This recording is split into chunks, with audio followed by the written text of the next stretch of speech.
وکبر غرور په دنیا ماکړه کبر د ژوند لار د دنیا دوه ورځې ژوندون وړاندې کوونکی مولوي محمد یاسین فهیم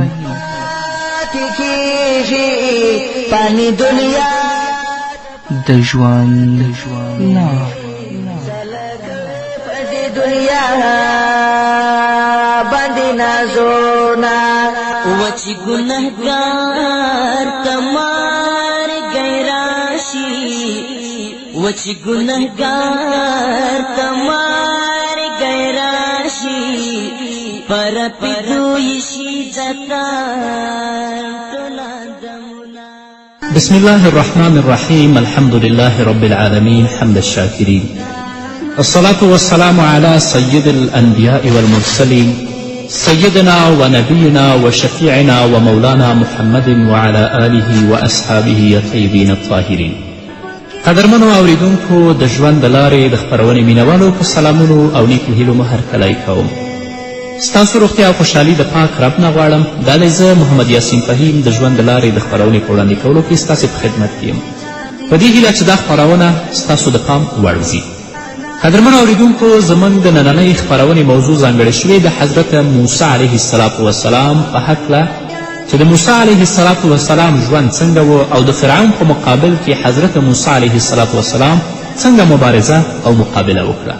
انشاءالله په څو خپرونو کې به د حضرت موسی علیه السلام په هکله ټول معلومات تاسو ته وړاندې شي. حضرت موسی علیه السلام د اولوالعزم پیغمبرانو څخه یو پیغمبر دی چې الله رب العزت په خپل کلام کې په سورة مریم کې په 51 آیت کې د هغه په هکله داسې فرمایي: واذکر فی الکتاب موسی انه کان مخلصا وکان رسولا نبیا. ای پیغمبره، ته یاد که په دې کتاب کې یعنې په قرآن کې د موسی یعنې په قرآن کې ته د موسی یادونه وکړه. هغه موسی چې هغه یو غوره کړی شوی شخص و او هغه پیغمبر او نبی و. نو حضرت موسی علیه السلام د الله رب العزت د پیغمبرانو څخه یو اولوالعزم پیغمبر او نبی دی. همدارنګه حضرت موسی علیه السلام په کلیم الله باندې هم مشهور دی او په کلیم الله باندې د الله په کلام کې هم نومولی دی چې حضرت موسی علیه السلام خپل رب او خپل پروردګار سره بې له کوم منځګړي نه مخامخ رب العزت سره خبرې کړي دي، لکه څنګه چې پروردګار په صورت اعراف په 144 آیت کې فرمایي: قال یا موسی انی استفیتک علی الناس برسالاتی وبکلامی فخذ ما آتیتک وکن من الشاکرین. الله فرمایي چې ای موسی، ما تا ته په ټولو خلکو ترجیح درکړې ده، ته مې غوره کړی چې ته زما پیغمبر او زما استازیتوب وکړې او له ما سره هم کلامه اوسې، نو څه چې زه درکړم هغه واخله او د خپل پروردګار شکر ادا کړه.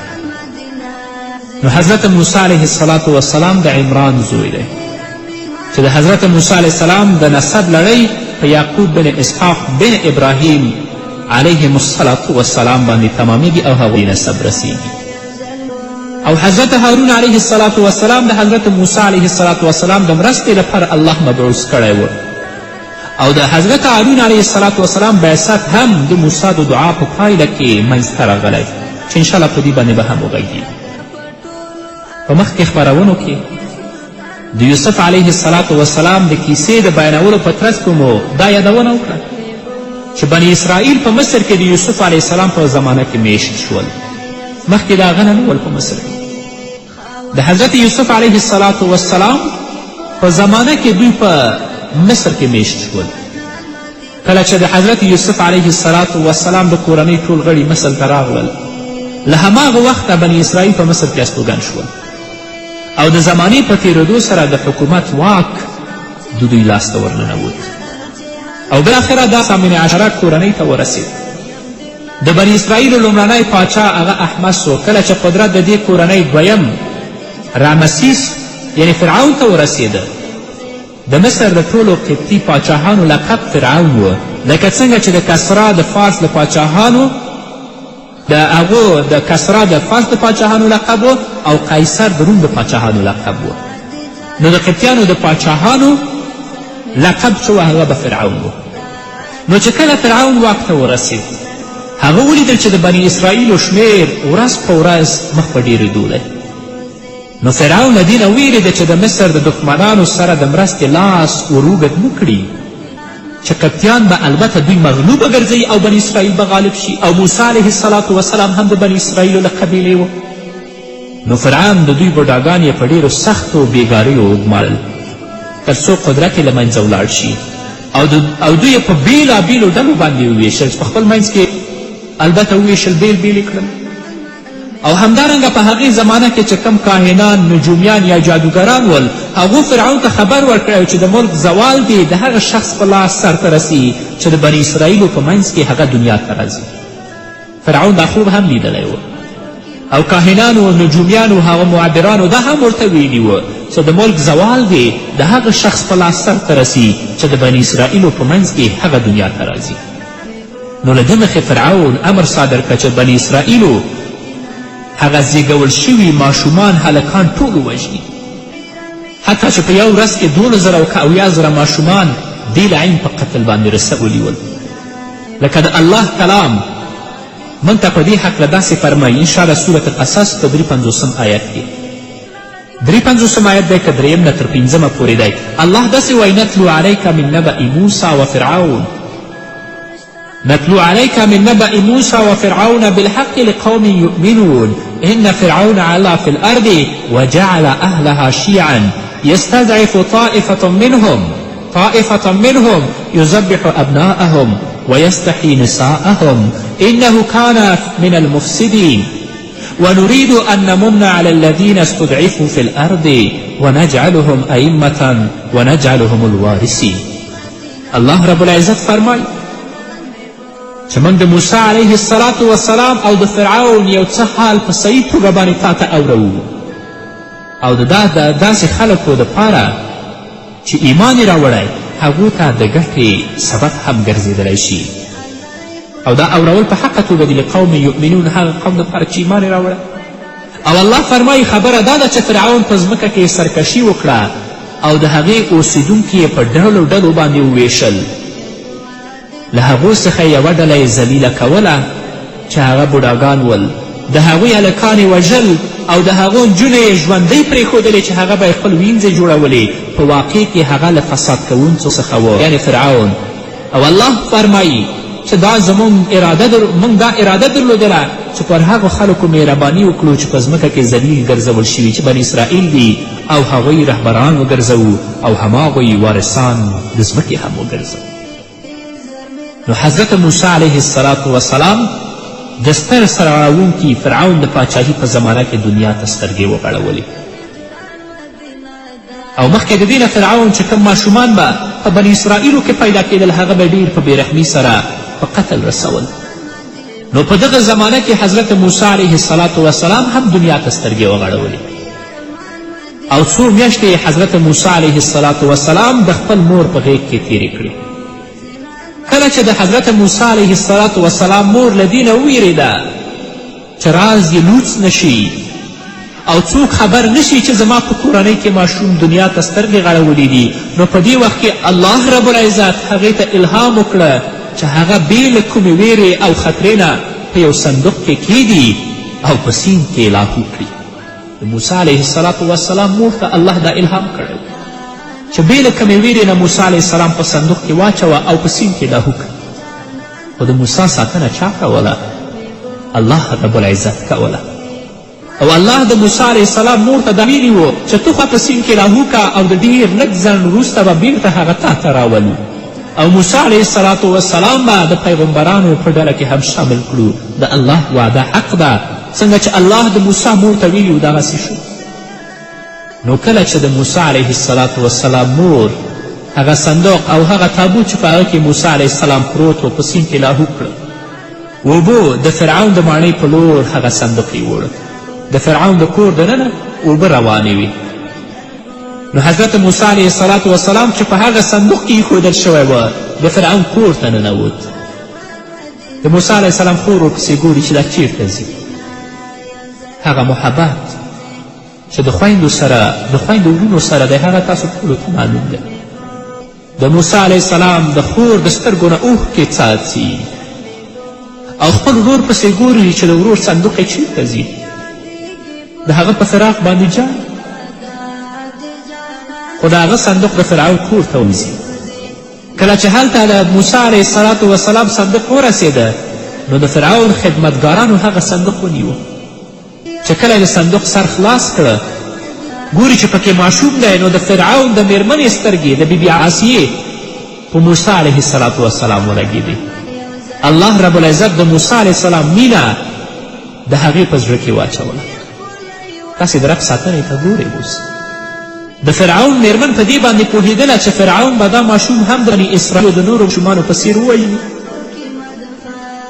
له دې کبله د شفاعت لپاره وړاندې شوه فرعون ته، او فرعون ته ویلې دغه ماشوم مه وژنه، دا ماشوم ته مه وژنه، زه د دې هیله یم چې په راتلونکي کې به هغه زموږ لپاره د ځان سره خیر او برکت ولري. دا د فرعون د ښځې شفاعت و فرعون ته د موسی علیه السلام په هکله باندې. او دا خبره چې د فرعون میرمنې ولې د موسی علیه السلام د ژوندي پاتې کېدو شفاعت فرعون ته وړاندې کړ، د دې نه دوه اټکله کېږي. یو خو دا کیدای شي چې د فرعون میرمن بې اولاده وه، لکه دا خبره مشهوره هم ده چې د فرعون میرمن بې اولاده وه. نو د فرعون میرمن چې کله موسی علیه السلام ولیدل فرعون ته ویلې وقال امرأة فرعون قرة عین لی ولک لا تقتلوه عسى ان ينفعنا او نتخذه ولدا. د فرعون میرمنې فرعون ته ویل دی زما او ستا لپاره د سترګو یخوونکی دی، مې وژنه، کیدای شي چې دا ماشوم زموږ لپاره ګټور ثابت شي یا به یې په زویوالي ونیسو.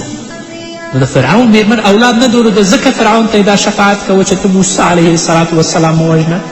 د دې وجې نه یا د دې وجې نه چې موسی علیه السلام ډېر زیات ښکلی ماشوم و، څرنګه چې الله رب العزت په خپله حضرت موسی علیه السلام ته وایي والقیت علیک محبة مني، ما له خپل لورې نه پر تا باندې محبت اچولی و.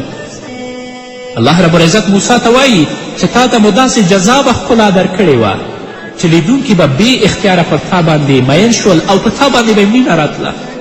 نو له دې وجې نه د فرعون میرمن د موسی علیه السلام په وژلو یې زړه نه کېده او ویل چې هغه مه وژنئ، بلکې پالنه او روزنه به یې وکړو. فرعون ته یې ځکه شفاعت کړی و. قدرمنو اورېدونکو، د خپرونې دې وخت کې راځو لنډې دمې ته. دمې نه وروسته زموږ خپرونه دوام لري. په دې هیله تاسو هم زموږ مل وکبر غرور په دنیا ماکړه، کبر غرور په دنیا ماکړه، د دنیا دوه ورځې ژوندون د تیر بشینا پانې دنیا ته پاتې کېږي. قدرمنو اورېدونکو، بیا هم تاسو ته ښه راغلاست وایم په دې هیله چې تر دې دمه زموږ ملتیا کړې وي. لنډه دا چې موسی علیه السلام له وژلو نه بچ. فرعون د خپلې میرمنې شفاعت د موسی علیه السلام په هکله باندې ومنه. خو کله چې د موسی علیه السلام مور موسی علیه السلام په اوبو کې لاهو کوي، سم د لاسه د هغه خور ته امر کوي چې صندوق له لرې نه څاره چې هغه صندوق چې په هغه کې ستا ماشوم ورور پروت دی هغه کوم طرف ته درومي. نو کله چې د موسی علیه السلام خور ولیدل چې صندوق د فرعون د ماڼۍ په لور لاړ، نو له دې جریان نه یې خپلې مور ته خبر ورکړل. مور ته یې ویلې چې صندوق و چې په هغه کې زما ورورک موسی علیه السلام پکې پروت و، هغه د فرعون کور ته ننوت. د دې خبرې په اورېدو سره نږدې وه چې د موسی علیه السلام مور لیونی شي، خو الهي عنایت د موسی علیه السلام د مور زړه ته ډاډینه ورکړه چې زوی یې بیرته هغې ته ګرځوي. هغې هم جړل او د هغې خور هم جړل. کومه مینه چې د مور د خپل ماشوم سره او کومه مینه چې د خور د خپل ورور سره ده، په دې باندې موږ او تاسې ټول پوهیږو. د موسی علیه السلام مور د خپل هغه ماشوم بچي په فراق کې هم ژوند نه کوه، او د هغې خور هم چې د خپل ماشوم ورور ولید چې د فرعون ماڼۍ ته ننوته، نو په دې باندې پوهېدل چې موسی به وژني. غمګین وه، ژړل یې، د سترګو نه اوښکې تویېدلې. خو رب العزت په خپل الهي عنایت سره د موسی مور ته او د موسی علیه السلام خور ته داسې ډاډینه ورکوي چې بیرته موسی علیه السلام هغوی ته ګرځوي. موسی علیه السلام د فرعون په کور کې په مخکې زمانو کې به د معتبرو کورنیو ماشومان چې ول د هغو دپاره به یې البته دایګانې نیولې، نورې ښځې به یې نیولې ورته چې هغوی ورته شودې ورکړي. هغو به د دې ماشوم پالنه کوله او په مقابل کې به یې هغو ته اجرت او پیسې ورکولې. نو د دې عادت او رسم پر بنسټ د فرعون میرمنې هم د موسی علیه السلام پالنه غوښتله چې دایګانو ته یې وکړي او هغې ته یې یوه ښځه پیدا کړي چې موسی علیه السلام ته شیدې ورکړي. موسی علیه السلام ماشوم دی. اوس دلته د رب العزت حکمت ظاهریږي. مخکې د دې نه رب العزت د موسی علیه السلام مور ته الهام کړی و چې ستا ماشوم به بیرته ستا غېږې ته راګرځوو. نو هره ښځه چې راځي موسی علیه السلام د خپل غېږ کې اوچتوي او هغه ته سینه یا تی ورکوي، موسی علیه السلام یې په خولې کې نه اخلي، بلکل نه روي، د بل چا تی او سینه بلکل په خولې کې نه اخلي. د فرعون میرمن په دې باندې په اندېښنه کې شوه چې دا ماشوم له منځه لاړ نه شي. نو امر یې وکړه چې تاسې ډېر زر داسې یوه ښځه پیدا کړئ چې د موسی علیه السلام خوښه شي، یعنې د دې ماشوم خوښه شي او د هغه سینه ورونو. د حضرت موسی علیه السلام خور دا ټول جریان څارلو، دا ټول جریان یې د لرې نه څارلو. د موسی علیه السلام خور د فرعون میرمن ته راغله او د فرعون میرمن ته ویلې زه تا ته د یوې ډېرې سپېڅلې ښځې پته درکوم، یعنې د یوې ډېرې سپېڅلې ښځې معلومات تا ته درکوم، کیدای شي چې د هغه هلک په خواخوږي سره هغه هم پوه شي او دا ماشوم ډېر په خواخوږي سره وپالي، خو دا پالنه به د مزد او د اجرت په پای کې کوي، په بدله کې هم پیسې هم درنه اخلي. فرعون میرمن وړاندیز ومنلو، نه پوهېږي چې دا د موسی علیه السلام مور ده او دا د موسی علیه السلام خور ده. د موسی علیه السلام خور یې واستوله د هغې ښځې پسې چې کومه ښځې دې ته معلومات ورکړی و. نو لور خپلې مور ته خبر ورکړه چې موسی علیه السلام خو د بل چا سینه لري او ما د فرعون میرمن ته ویلي چې تا دپاره به ډېره یو سپېڅلې ښځه پیدا کړم، کیدای شي چې موسی علیه السلام د هغه سینه ومروي او د ستا د ماشوم ډېره ښه پالنه وکړي. او د فرعون میرمن په دې هکله ما سره موافقه هم کړې ده. نو د موسی علیه السلام خور او د موسی علیه السلام مور دواړه د موسی علیه السلام د لیدلو لپاره فرعون ماڼۍ ته ورغلې. نو چې کله د دې ماشوم سترګې په مجرده باندې په خپل مور باندې ولګېدلې، نو خپل مور یې وپېژندله او د خپل مور سره کرا شو. یو ماشوم چې په یو کورنۍ کې چې ډېر ماشوم یې د 4 میاشتو د 5 میاشتو تر 8 میاشتو پورې واخلي، که په هغې کور کې ډېرې زیاتې ښځې ناستې په هغه کوټه کې خو مور پرېږدي، په دې هڅه کې لاس او پښې اچي چې خپل مور ته ځان ورسوي او چې کله د خپل په مور غېږ کې ځای ونیسي نو هلته هغه قرار شي او د سترګو اوښکې او ژړا یې ودري. دا به تاسو لیدي. نو موسی علیه السلام چې د ډېر وخت نه وږی و